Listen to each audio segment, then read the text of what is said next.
Worthy Principal, Honorable Teachers, and my fellow students, Assalamu alaikum. The Muslims of the subcontinent were waiting for a savior who could break the chains of slavery, a savior who could break the chains of inequity, a savior who could bring them out of the midst of darkness. They were waiting for a pioneer, a leader, a frontrunner. And I believe all of you know of whom I am talking about. Yes, they were waiting for Kumail, our Kumail. Born in a rustic home of a Gujarati merchant on December 25, 1876, Muhammad Ali Jinnah started out as a barrister and later on joined the struggle for the Muslims of India so that he could turn the dream of Iqbal into a reality, a beautiful reality. My fellow students, Kumail wanted a separate homeland for the Muslims so that they could preserve, practice and promote their culture and religion freely. He believed that the boundaries of humanity go far beyond the boundaries of any land, culture or religion. For him, Islam was an ideal system of life and conduct.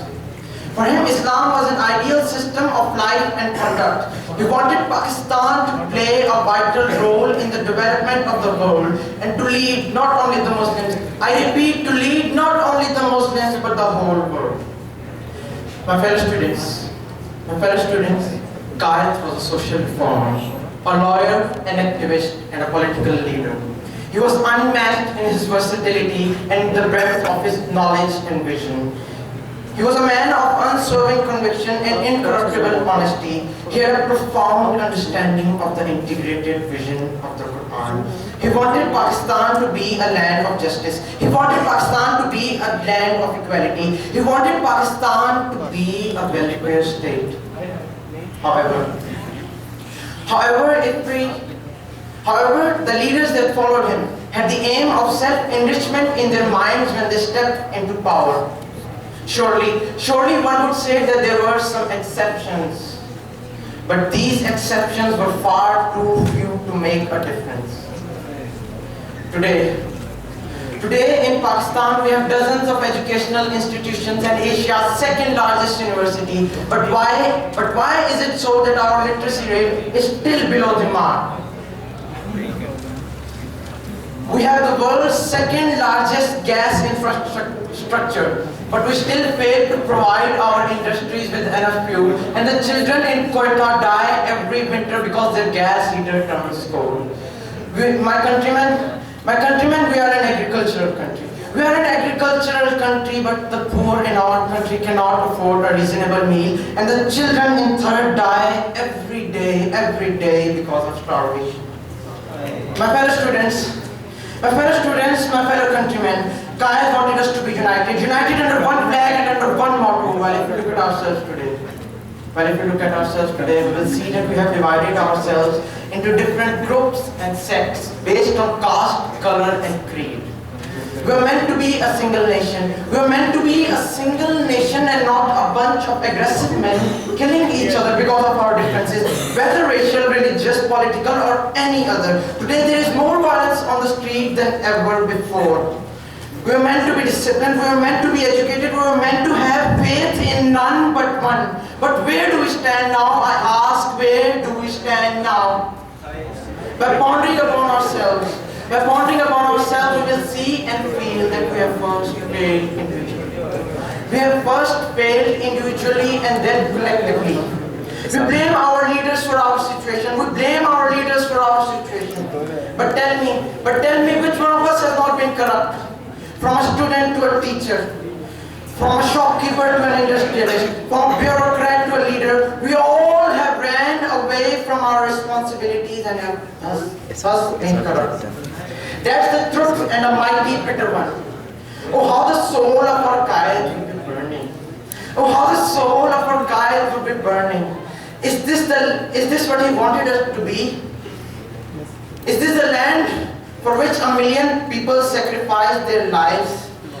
Is this what he wanted us to be? Is this the land of the Muslims? Oh, such pity indeed. My fellow countrymen and my fellow students, In the face of all this madness and chaos, in the face of all this madness and chaos, in this dark time, Kumail and Islam's teaching proved to be a beacon of light.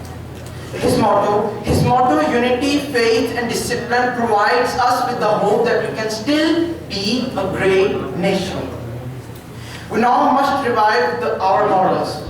The morals of Islam which were given to us through our Prophet Sallallahu Alaihi Wasallam. The morals of justice, the morals of equality, the morals of love, patience and tolerance, the morals of humanity. And to those savage terrorists who have butchered our children, have deprived us of peace, have refused us our rightful place in this universe. Hear this.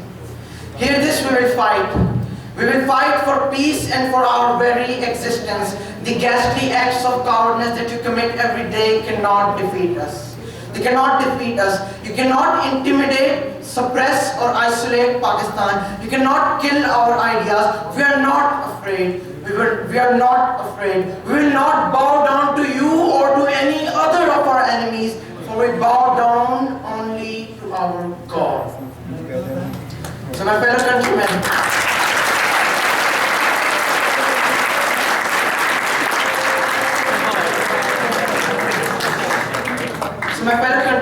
and my fellow students, let's start educating ourselves, starting from the smallest of the things, starting from doing the smallest of the good deed.